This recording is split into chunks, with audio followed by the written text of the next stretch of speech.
देखो महिला जो संरक्षण विधेयक जोटा कहते नारी बंधन अधिनियम जोटा सेटा संप्रति राज्य तथा देश में चर्चार विषय आपणकर मन थो 2023 मसीह एक बिल आसीला जोटा कि नारी बंधन विधेयक निज प्रधानमंत्री एक अंतर्जातीय समावेश सभार सम्मिलन कहते जेटा गोटे भारत गर्वर दिन संसद रे भारी बहुमत रे गृहीत होती नारी बंधन अधिनियम राज्यसभा निर्द्वंद हाँ बिना मतरे पूर्ण सहमत तार 3 वर्ष भीतर आशा करा 24 मसीह से कार्यकारी हम नहीं हो 29 लागू हम आमर तो बर्तमान सेंसस चली सेंसस गोटे मिड माने प्रथम 15 दिन जो आपणकर आत्म पंजीकरण जोटा हूँ स्व पंजीकरण जोटा सेटा चली तारी से समय गोटे एभली एक नियम आसला जोटा विरोधी दल मैंने आपत्ति दर्शाइले कहले महिला बंधन जो नारी बंधन विधेयक को आम तो समर्थन करूँ एवं जो नारी बंधन विधेयक सहित आउ 2टी विधेयक मिसईक जो आसला डिलिमिटेशन को लेकर बर्तमान डिलिमिटेशन से कहवा कथा डिलिमिटेशन केतेबेले हम जितेबले जनगणना चली सरीगले गोटे हम पुणी 25 वर्ष पर 15 वर्ष पर 20 वर्ष पर 10 वर्ष पर 25 डिलिमिटेशन हम ना तेणु यही जनसंख्या 2011 आधार न कर 2015 आधार 26 आधार करा से कहवा कथा डिलिमिटेशन तो नथिला नारी महिला बिल विषय थिला एटा नथिला एटा कोउठा आसला से आपत्ति कले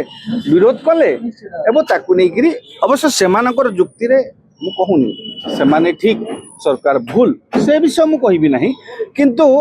आपनकर मन थी जो आधार डिलिमिटेशन रे एतिकिटा सीट हबो बोली आमे जानिबा केमती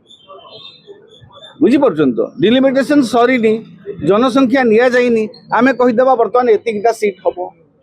आपण जनसंख्या आधार रे करिवे विरोधी जोटा कहवा कथा जनसंख्या आधार रे करिवे जो माने सेते बेले जनसंख्या नियंत्रण को रोकिया पे आज नल तो भारत जनसंख्या 200 कोटी पाखा पाखी हो जाता से माने श्रृंखलित भाव में दक्षिण भारतीय राज्य किछि जेहेतु से शिक्षित सचेतन से माने आमे दुई आमर दुई बा आमे दुई आमर एक मानिले से माने न्यूक्लियर छोटिया परिवार कले हाँ से जनसंख्या कम हो स्वाभाविक तेणु जदि जनसंख्या आधार में करा कौटी ना कौटी टिके भयभीत अच्छा से प्रतिनिधित्व संसद में उत्तर दबदबा प्रायतः रहिबो दक्षिण नेग्लेक्ट जदि देखिया किछि दिन तळे जेपी राजी करथिला जोंथि पूर्वतन मुख्यमंत्री को मध्य दाह कराइथिला कहवा कथा जेति एमपी अछंती वर्तमान ओडिसा रे सब बीजेपी केवल गोटे कांग्रेस तापर मध्य एमानकु डर काहे लागि जे मुख्यमंत्री पूर्वतन मुख्यमंत्री काहे डर लागि देखंतु मु कहा सपक्षर कहबी नहीं विपक्षर कहबी नहीं जो महिला बंधन जो नारी बंधन अधिनियम रे बीजेडी रो जदि से थांता बीजेडी ता पूर्व ना चिठी देथिला बुझी परछन तो विधेयक जतले आसीबार हला सेते बेले नवीन बाबू मुख्यमंत्री को गोटे चिठी लिखि विरोधी दल विधायक नेता जी अच्छे जे या आमर विधानसभा वितर्क आवश्यकता अच्छी तर्जमार आवश्यकता अच्छी गोटे किंतु आश्चर्यर कथा जे जो तांकर विधायक संसद रे कई सांसद नांती किंतु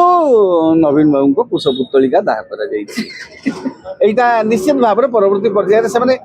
कहले नवीन बाबू को चिठी नवीन बाबू चिठी देइछन से चिठी को माने सेई जो से शुणु ये गोटे राजनैतिक अन्यमनस्कतार सहित से भावुँ से माने नवीन बाबू से जो किसी से रोल नथिला हाँ राज्यसभा जी मतदान होता बीजेडी विरोध करता कुशपुतलिका दाह करवा बोली जार तार दाह करदे यहाँ शोभनीय हुए ग्रहणीय हुए हाँ तेणु से नवीन बाबू को कुशपुतल को नहीं से लोक समालोचना कले এটা କରିବା ବି ସ୍ୱାଭାବିକ କାରଣ ସେ ଲୋକସଭାରେ ତାଙ୍କର ସାଂସଦ ନାହାନ୍ତି ତେଣୁ ତାଙ୍କର କୌଣସି ସେଥିରେ କିଛି କରିବାର ନାହିଁ ଆଉ ସେ ରାଜ୍ୟରେ ସିଧାସଳଖ ବି ବିରୋଧ କରିନାହାନ୍ତି ମହିଳା ସଂରକ୍ଷଣ ବିଷୟରେ କହିବା ଲୋକ ପ୍ରଥମେ ତ ଦେଖିବାକୁ ଗଲେ ବିଜୁ ପଟ୍ଟନାୟକ ବୁଝିପାରୁଛନ୍ତି ମହିଳା ମାନଙ୍କୁ ସ୍ୱାତନ୍ତ୍ର୍ୟ ଦେବା କ୍ଷେତ୍ରରେ ସଶକ୍ତିକରଣ କ୍ଷେତ୍ରରେ ବିଜୁ ପଟ୍ଟନାୟକ पंचायत राज व्यवस्था रे मध्य तो माने जनता दल बिजु जनता दल ତେଣୁ ସେମାନେ କେବେ ମହିଳା ବିରୋଧରେ କହିବେ ନାହିଁ କି କହିନାହାନ୍ତି, କିନ୍ତୁ ଏଇ ଯୋଉ ତିନୋଟି ବିଧେୟକ ପଛରେ କଣ ଉଦ୍ଦେଶ୍ୟ ଅଛି ତାକୁ ନେଇକି ବକ୍ତବ୍ୟ ଦେଇଥାଇ ପାରନ୍ତି। ଆପଣ ଦେଖିବେ ପଶ୍ଚିମବଙ୍ଗର टीएमसी सांसद कहले 50% करके ले आइए, हम महिला विधेयक पास कर देंगे, हम राजी है। लेकिन ये तीनों विधायक क्यों लाए एक साथ? हाँ, ये कहले तेणु जिनस हूँ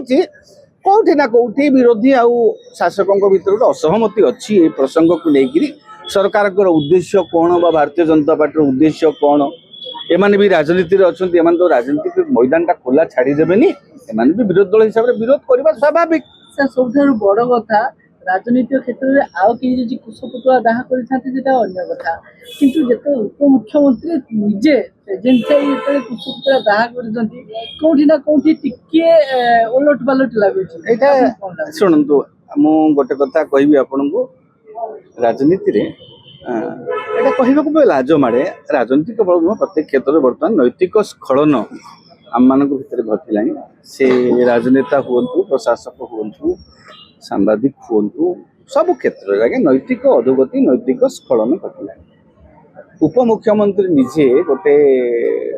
पूर्वतन मुख्यमंत्री जे कि उपमुख्यमंत्री गोटे सांविधानिक पदवी अच्छा, सांविधानिक पदवी तंकर विरोधी दल नेता सांविधानिक पदवी अच्छा। यहाँ गोटे विभिन्न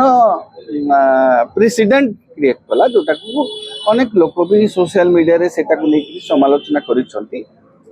जो एक नंबर तो पॉइंट होची नवीन बाबूंकर सेथरे किछि से नथिला लोकसभा विधेयक कटिबारे, दुई रे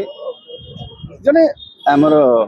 अन्य दलर कर्मी किए बुड़े पोड़ी सेटा को भिन्न होता निजे उपमुख्यमंत्री करवाटा को अनेक लोक नापसंद कले। निजे शासक दल थाई मध्य निजको विरोध करते ना अन्य कहा ना, से कथा होची सांविधानिक विधि व्यवस्था भितर रही लोक माने एभली कार्यक्रम करबा उचित नुहे। काली मुख्यमंत्री आसिक कहार विरोधी दल नेता कुशपुतलिका पोड़े कि केबे पोड़े सेटा संभव नुहे। आम मुख्यमंत्री से जिन भूल करेंगे ना,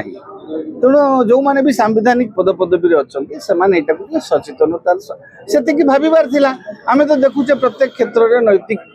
अधोगति घटी, आ राजनीति नीति नैतिकता पचारिबा